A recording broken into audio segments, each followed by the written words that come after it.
미국 내셔널 갤러리에서 미술 작품을 보고 눈물을 흘려본 적이 있는지에 대한 설문조사를 했는데요.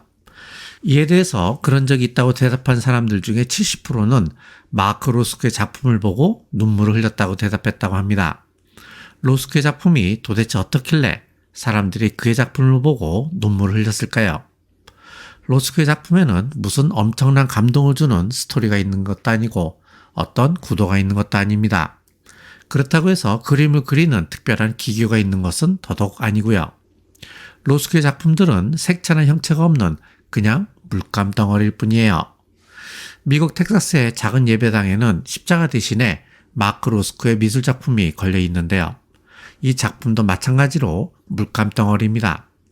로스코는 이 그림에서 그냥 검정색만 썼어요. 그런데 사람들은 검정색 물감 덩어리에서 전율을 느끼고 눈물을 흘리며 황홀병에 빠집니다. 때로는 마음의 안식을 찾기도 하고요. 왜 그럴까요? 왜 사람들은 어처구니없게도 이런 물감 덩어리 앞에서 감동하고 눈물을 흘릴까요? 왜 사람들은 어처구니없게도 이런 물감 덩어리 앞에서 종교적 체험을 할까요? 숭고함을 이야기하기 위해서는 생뚱맞게도 수학에 대해서 먼저 이야기를 해야 합니다. 수학에서 골칫거리인 문제가 하나 있었는데요. 그건 바로 무한의 문제예요. 무한을 계산하는 건 불가능하죠. 그래서 수학의 왕이라고 불리는 19세기 독일의 천재 수학자 가우스는 무한의 얼굴을 정면으로 보지 말라라고 했습니다. 그런데 무한을 정면으로 보기 시작한 사람이 나타났는데요. 그가 바로 19세기 러시아 출신의 독일 수학자 칸토어입니다. 칸토어는 무한의 크기를 계산하는 아주 단순하지만 기가 막힌 방법을 찾아냈습니다. 그것은 비교 대상들을 1대1로 대응시키는 방법입니다. 예를 들어 봅시다. 교실에 학생이 6명이 있고 의자가 10개 있다고 합시다. 그러면 학생의 수가 맞나요? 의자의 수가 맞나요? 이 문제를 풀기 위해서 학생과 의자를 1대1로 대응해 보면 되죠. 모든 학생들을 의자에 앉혀보면 됩니다. 학생들이 전부 앉으면 의자가 4개 남죠. 따라서 의자의 수가 더 많다고 할 수 있습니다. 이번엔 난이도를 조금 더 올려서 보죠. 자연수의 개수가 많을까요? 짝수의 개수가 많을까요? 자연수의 개수는 무한하고 짝수의 개수도 무한하죠. 무한과 무한을 어떻게 비교할 수 있을까요? 이것도 1대1로 대응해 보면 됩니다. 자연수 1은 짝수 2에 대응하고 자연수 2는 짝수 4에 대응하고 자연수 3은 짝수 6에 대응하고 뭐 이런 식으로 해보는 거죠. 물론 이러한 대응에는 끝이 없습니다. 하지만 원리상 모든 자연수와 모든 짝수는 빠짐없이 대응을 하겠죠. 따라서 자연수의 개수와 모든 짝수의 개수는 똑같다고 할 수 있습니다. 똑같은 무한이라는 말이죠. 그렇다면 모든 무한은 다 똑같을까요? 아니에요. 칸토어에 따르면 무한에도 종류가 있습니다. 셀 수 있는 무한도 있고 셀 수 없는 무한도 있으며 더 큰 무한도 있고 더 작은 무한도 있어요. 무한의 크기를 비교할 수 있다니 조금 이상하긴 하죠. 이것을 그냥 직관적으로 이해할 수 있도록 한번 설명해 볼게요. 어렵지 않아요.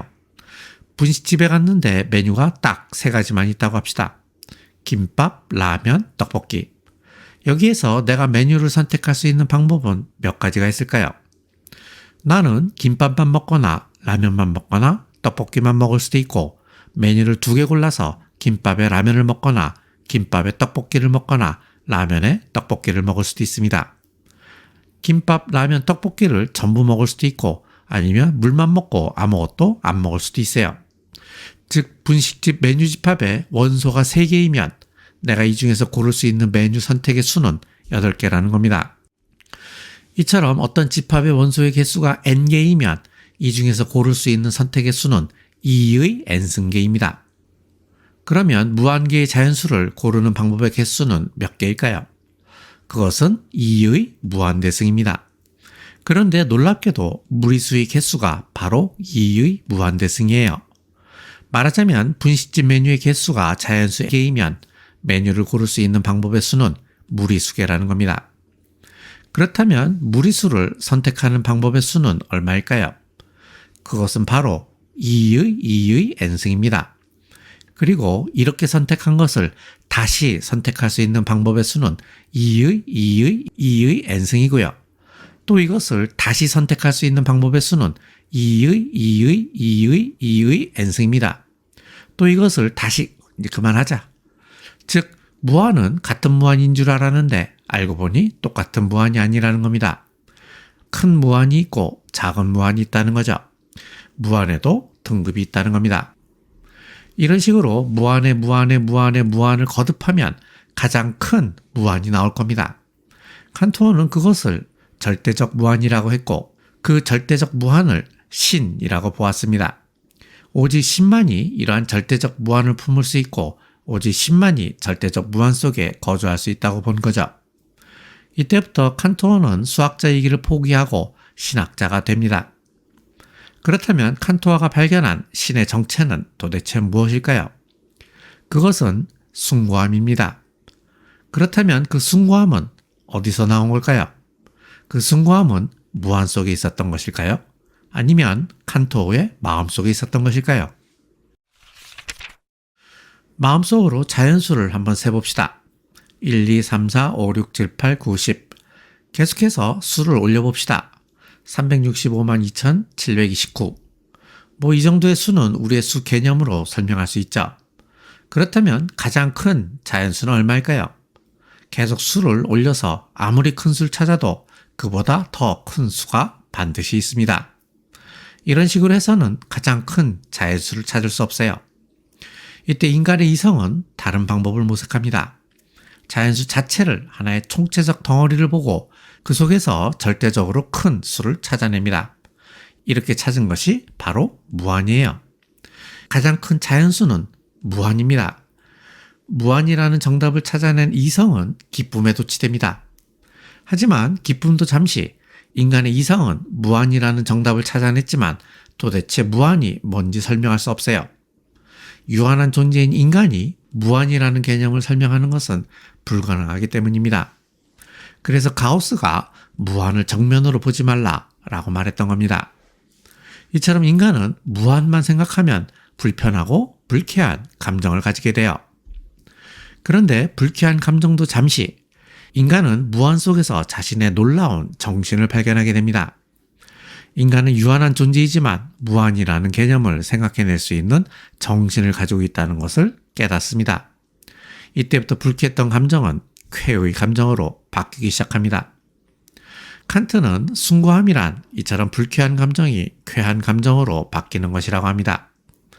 이를테면 숭고함이란 무한 개념을 설명할 수 없어서 생긴 불쾌한 감정이 그 무한 감정을 생각해낸 자신의 정신을 발견하면서 쾌한 감정으로 바뀔 때 생기는 것이라는 말입니다. 우리는 한없이 펼쳐진 지평선을 보면서 숭고함을 느낍니다.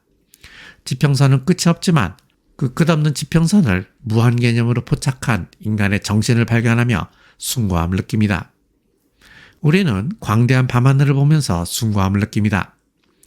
우주는 상상할 수 없을 정도로 광대하지만 그 우주를 무한 개념으로 포착한 자신의 정신을 발견하며 숭고함을 느끼는 겁니다.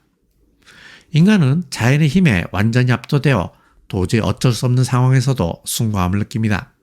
자연의 거대한 힘에 압도되어 공포와 불쾌함을 느끼면서도 동시에 그 힘에 맞서고 있는 자신의 정신을 발견하면서 쾌를 느끼기 때문이죠. 우리는 무시무시한 폭풍 속에서도 숭고함을 느낍니다. 자연의 힘에 압도되면서도 그러한 자연의 힘에 굴복하지 않는 자신의 정신을 발견하기 때문이에요. 우리는 아찔한 절벽 앞에서도 숭고함을 느낍니다. 자연의 공포의 전율을 느끼면서도 그 전율에 굴복하지 않는 자신의 정신을 발견하기 때문이에요. 칸트의 요지는 이겁니다. 인간은 한없는 지평선을 보면서 광대한 밤하늘을 보면서 무시무시한 폭풍 속에서 아찔한 절벽 앞에서 숭고함을 느낍니다. 이 숭고함은 지평선, 밤하늘, 폭풍우, 절벽에 있는 것이 아니에요. 그러한 무한한 크기와 무한한 힘에 맞서는 인간의 정신에 있습니다. 즉 숭고함은 인간의 정신에 있다는 겁니다.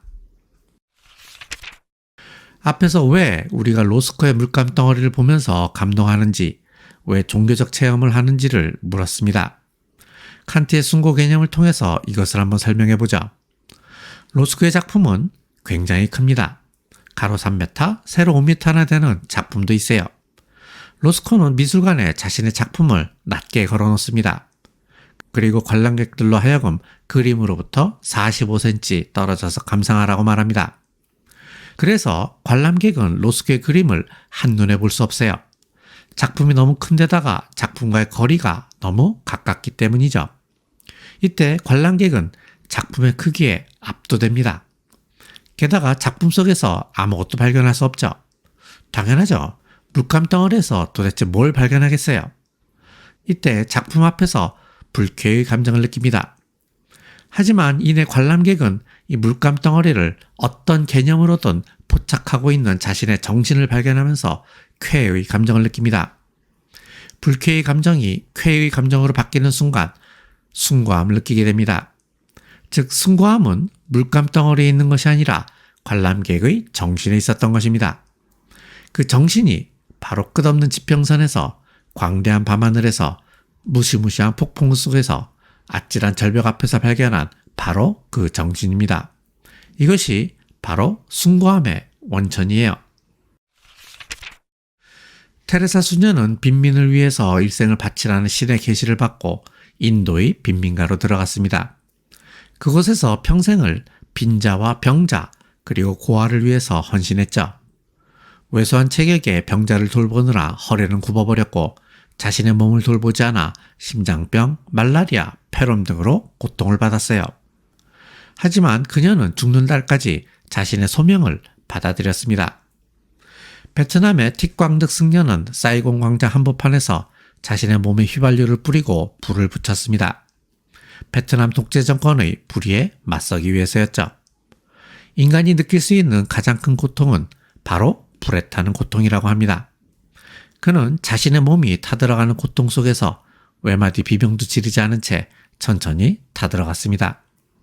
이 놀랍고도 경이로운 광경에 경찰들은 넋을 잃고 멍하니 서 있었고 주위의 승려들은 일제히 절을 올렸다고 합니다. 이 소식은 전 세계로 일파만파 퍼져나갔고 결국 베트남 독재 정권은 실각하게 되죠.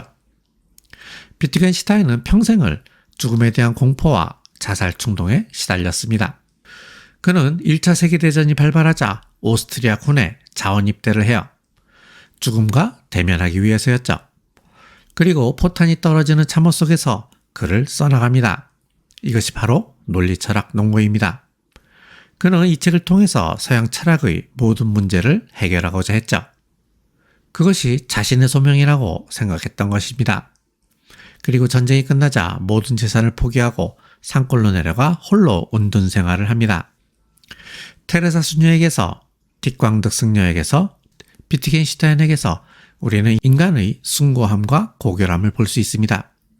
이처럼 인간은 자신의 존엄을 지키기 위해서 목숨을 초계처럼 버리기도 하는 숭고한 존재이기도 하고 모든 것을 희생하면서 사랑을 실천하는 고결한 존재이기도 합니다. 인간은 때로는 천박하고 추잡합니다. 싸구려 욕망에 너무나 쉽게 무릎을 꿇기도 하고 돈 몇 푼에 자존심을 쉽게 팔아넘기기도 해요. 하지만 동시에 인간은 숭고하고 고결한 존재이기도 합니다. 인간의 정신은 이처럼 상반된 두 개의 얼굴을 가지고 있어요.